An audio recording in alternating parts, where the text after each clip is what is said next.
Assalamualaikum warahmatullahi wabarakatuh. Nama saya Wafin Azhar Suherman dari kelas 10 agama. Ini saya akan mempresentasikan atau menjelaskan tentang bab 2 dengan judul Sejarah Perkembangan Ilmu Fikih dan Usul Fikih. Yang pertama di bab 2 ada A. Sejarah Perkembangan Ilmu Fikih. Di sejarah perkembangan ilmu fikih, saya akan menjelaskan tentang ilmu fikih atau tentang ilmu fikih. Jadi, sebelum membahas sejarah perkembangan ilmu fikih, terlebih dahulu membahas pengertian ilmu fikih. Ilmu fikih sebagai rangkaian dari dua kata, yaitu ilmu dan fikih. Dilihat dari sebagai nama suatu disiplin ilmu dari ilmu-ilmu syariat, secara bahasa, fikih berasal dari kata faqaha, yang berarti memahami dan mengerti. Secara istilah, menurut Hasbi As-Siddiq, ilmu fikih dimaksudkan sebagai ilmu yang berbicara tentang hukum-hukum syari amali atau praktis, yang penetapannya diupayakan melalui pemahaman yang mendalam terhadap dalil-dalil yang terperinci atau at-tafsili dalam Al-Quran dan hadis. Lanjut, menurut Kamal Mukhtar, dalam kitab Ushul Fikih menjelaskan bahwa dengan dalil-dalil terperinci al-tafsili adalah dalil-dalil yang terdapat dan terpapar dalam nas di mana satu persatunya menunjukkan pada satu hukum tertentu. Sebagai perbandingan, Al-Qasani mendefinisikan fikih sebagai ilmu halal dan haram, ilmu syariat dan fikih. Pengertian seperti itu menggambarkan secara sederhana bidang kajian fikih yang umumnya bicara tentang halal atau haramnya suatu perbuatan tertentu. Sementara itu, Abu Hanifah menyebut fikih sebagai pengetahuan diri tentang apa yang menjadi hak dan kewajibannya. Kemudian dijelaskan bahwa ada satu penekanan yang melekat pada fikih, yaitu pencapaiannya yang berdasarkan zani atau dugaan kuat. Sehingga ulama terutama usuliyin menyebut fikih sebagai bab dugaan al-fiqh min bab az-zunun. Para ulama fikih membagi sejarah perkembangan ilmu fikih dalam beberapa periode, yang dimaksud antara lain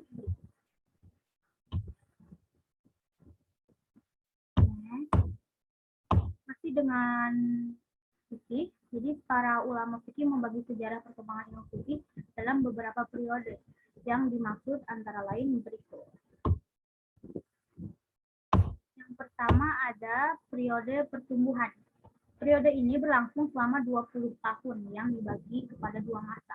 Pertama, ketika Nabi SAW masih ada di Mekah melakukan dakwah perorangan secara sembunyi-sembunyi dengan memberi penekanan kepada aspek tauhid.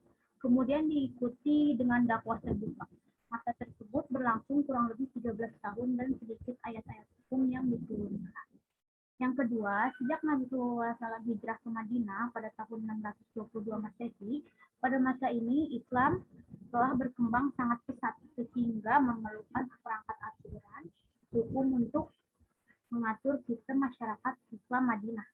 Sejak hijrah ke Madinah, berangsur-angsur ayat yang berisi hukum turun, baik karena suatu peristiwa kemasyarakatan ataupun adanya pertanyaan-pertanyaan yang diajukan oleh masyarakat atau wahyu yang diturunkan tanpa sebab. Pada masa tersebut, fikih lebih bersifat praktis dan realis. Artinya, kaum muslimin mencari hukum dari peristiwa yang betul-betul terjadi. Sumber hukum pada periode ini adalah Al-Quran dan hadis. Lanjut ke yang dua, ada periode sahabat. Periode ini bermula dari tahun 11 Hijriah, sejak Nabi SAW wafat, sampai abad pertama Hijriah. Kurang lebih pada tahun 101 Hijriah. Pada periode ini, kaum muslimin telah memiliki rujukan hukum syariat yang sempurna berupa Al-Quran dan hadis. Akan tetapi, tidak semua yang memahami materi atau kaidah hukum yang terdapat pada kedua sumber tersebut. Di antara sebabnya adalah sebagai berikut. A. Tidak semua orang mempunyai kemampuan yang sama, juga masa atau pergaulan mereka yang tidak begitu dekat dengan Nabi SAW. Yang B, untuk yang kedua, belum tersebar luasnya materi atau teori-teori hukum di kalangan kaum muslimin akibat perusahaan daerah. C, banyak peristiwa baru yang belum pernah terjadi pada masa Rasulullah. yang ketentuan hukumnya tidak ditemukan dalam nas syariat. Oleh sebab itu, sumber hukum pada masa sahabat ini bersama dengan hijab sahabat untuk menentukan hukum suatu peristiwa yang tidak ada ketentuan hukumnya dalam Al-Quran dan hadis. Lanjut ke ketiga, ada periode kesempurnaan. Disebut juga sebagai periode pembinaan dan pembukuan hukum Islam. Pada masa ini, fikih Islam mengalami kemajuan yang pesat sekali. Penulisan dan pembukuan hukum Islam dilakukan dengan intensif, baik berupa penulisan hadis-hadis Nabi SAW, fatwa para sahabat dan tabi'in, tafsir Al-Quran, kumpulan pendapat imam-imam fikih, dan penyusunan ilmu usul fikih. Di antara faktor lain yang sangat menentukan pesatnya perkembangan ilmu fikih, khususnya atau ilmu pengetahuan umumnya pada periode ini adalah sebagai berikut. Ada tiga juga.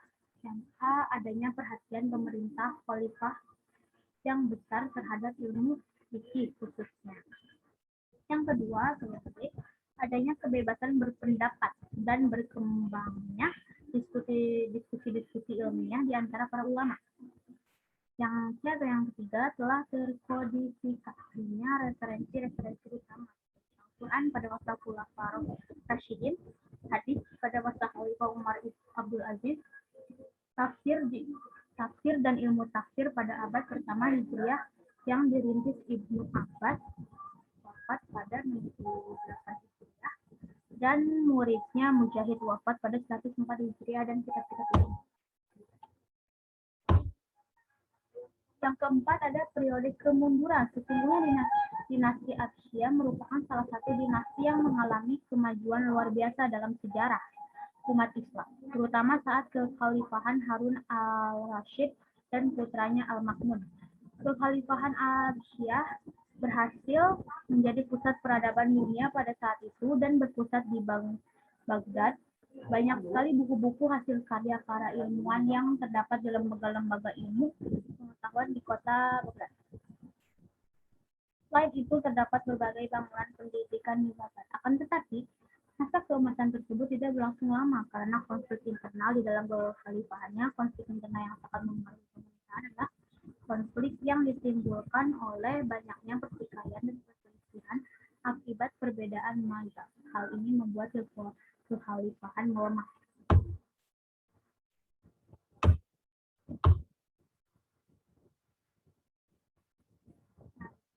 Masih dengan periode kesempurnaan yang keempat, semenjak pertengahan abad ke-1 sampai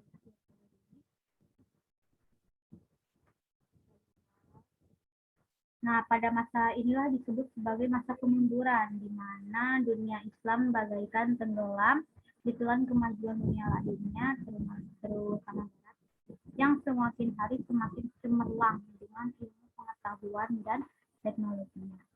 Beberapa faktor yang mendorong lahirnya sikap taklid dan kemunduran adalah sebagai berikut. Pertama, ada dampak dari pembukaan fikih pada masa sebelumnya. Yang kedua, ada fanatisme mazhab, dan yang ketiga ada pengangkatan hakim mukhalif.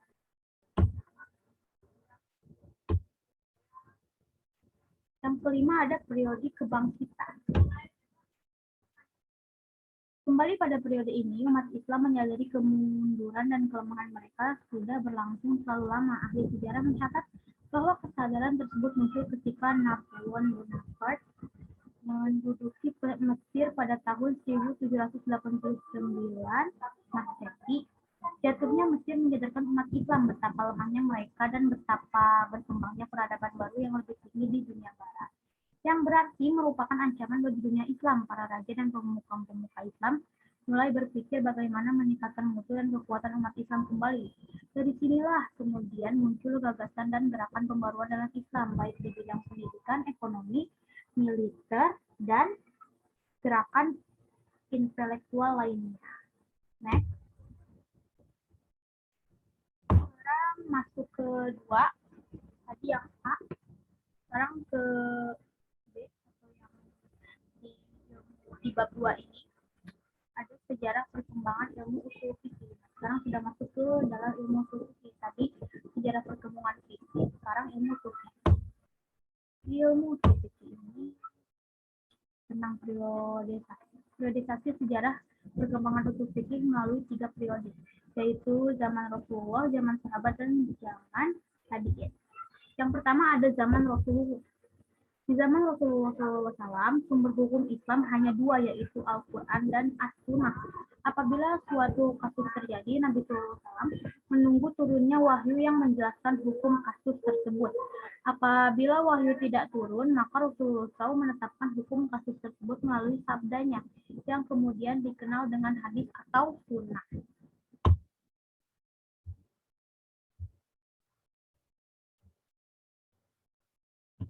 Nah, secara teori, usul fikih telah digunakan oleh beberapa sahabat, walaupun pada saat itu usul fikih masih belum menjadi nama keilmuan tertentu. Salah satu teori usul fikih adalah jika terdapat permasalahan yang membutuhkan kepastian hukum, maka yang pertama dilakukan adalah mencari jawaban di dalam Al-Quran, kemudian hadis.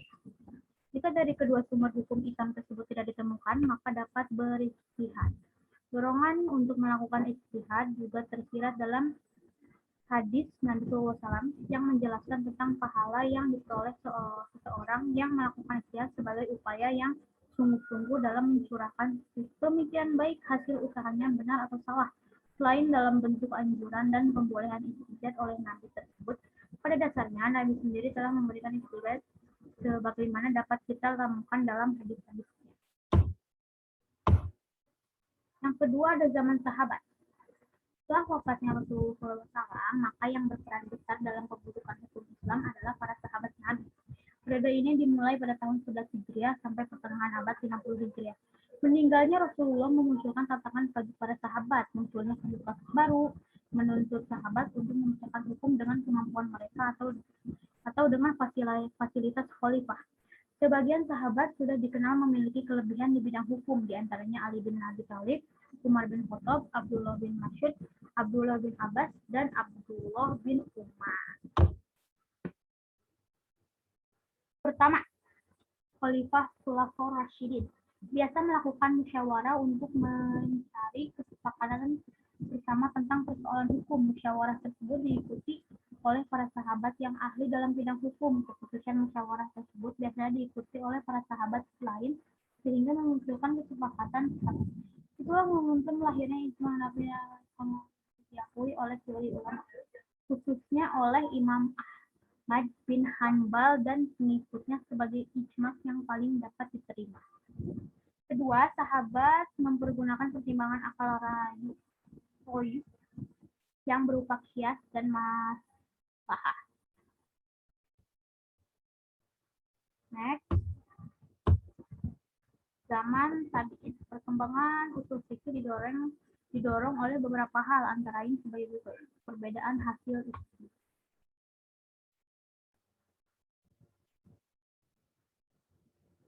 Lanjut, yang ketiga atau yang terakhir, zaman tabi'in. Perkembangan usul fikih didorong oleh beberapa hal, antara lain sebagai berikut perbedaan hasil ijtihad. Yang pertama, atau yang A, pada masa ini juga semakin banyak terjadi perbedaan antara para ulama mengenai hasil ijtihad, dalil, dan jalan-jalan yang ditempuhnya. Terus yang kedua, yang B, percampuran budaya, khususnya bahasa, demikian pula dengan semakin luasnya daerah kekuasaan Islam dan banyaknya penduduk yang bukan bangsa Arab memeluk agama Islam. Bisa dilihat karenanya terjadilah pergaulan antara orang-orang Arab dengan penduduk bukan bangsa Arab. Lanjut, di bab 2 ini, yang C atau yang ketiga yang ada di materi yang ada di bab 2, yaitu tahap-tahap usul fikih.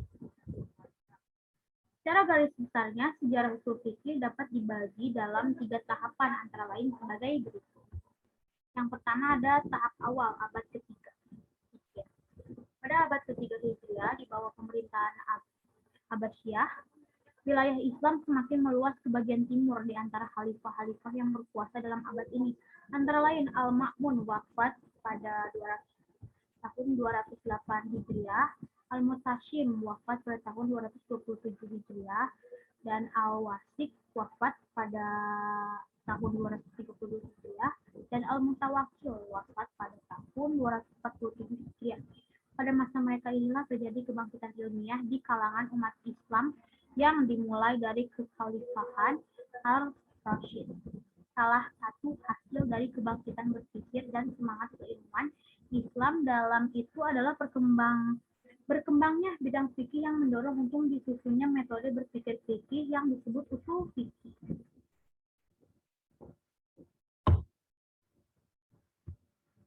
Yang kedua ada tahap perkembangan atau di tahap perkembangan ini pada abad keempat Hijriah. Pada masa abad keempat Hijriah merupakan abad permulaan pelemahan dinasti Abbasiyah dalam bidang politik. Dinasti Abbasiyah terpecah menjadi daulah-daulah kecil yang masing-masing dipimpin oleh seorang sultan. Namun demikian, tidak berpengaruh terhadap perkembangan semangat keilmuan di kalangan para ulama ketika itu karena masing-masing pengusaha daulah berusaha memajukan negerinya dengan memperbanyak kaum intelektual.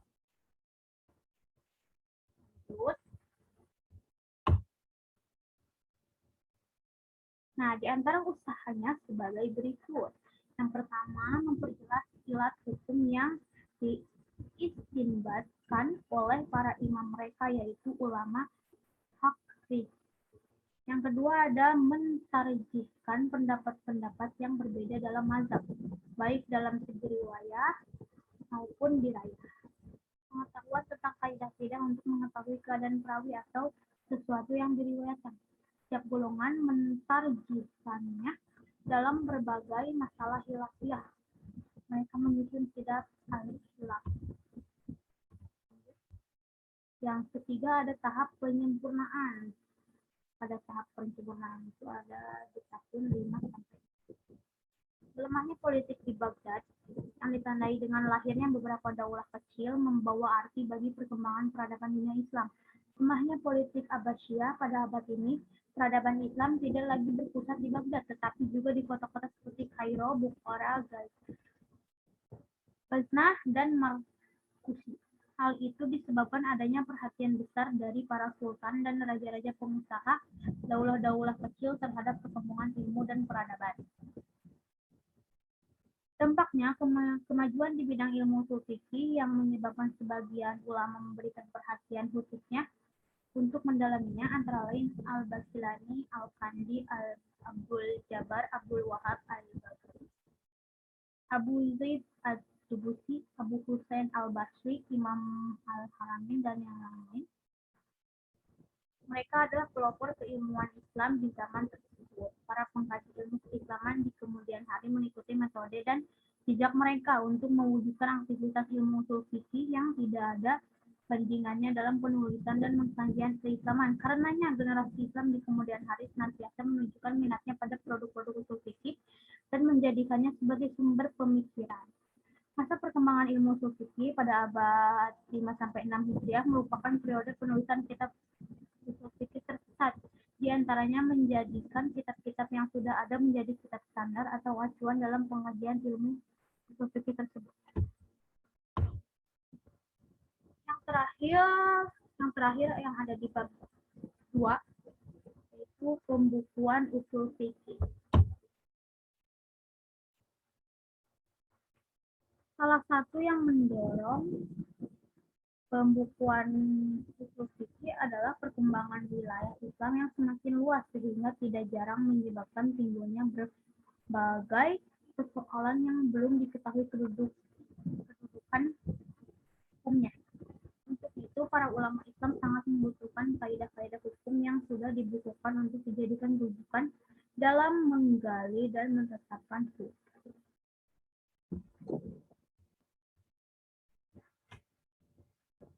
Dengan disusunnya kaidah-kaidah syarifah dan kaidah-kaidah lugawiyah dalam berijtihad pada abad kedua Hijriah, maka telah terwujudlah ilmu usul fikih.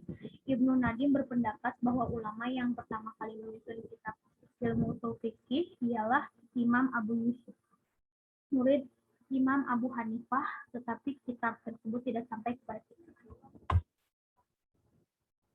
Pada periode inilah ilmu usul fikih dibukukan. Ulama pertama yang merintiskannya pembukuan ilmu ini adalah Imam Syafi'i, ilmuwan berkebangsaan Quraisy.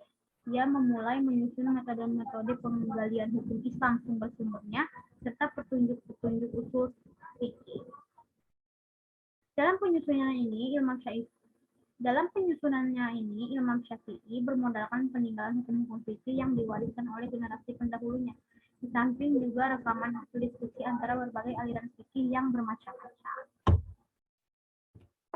Oke, sekian presentasi dari saya.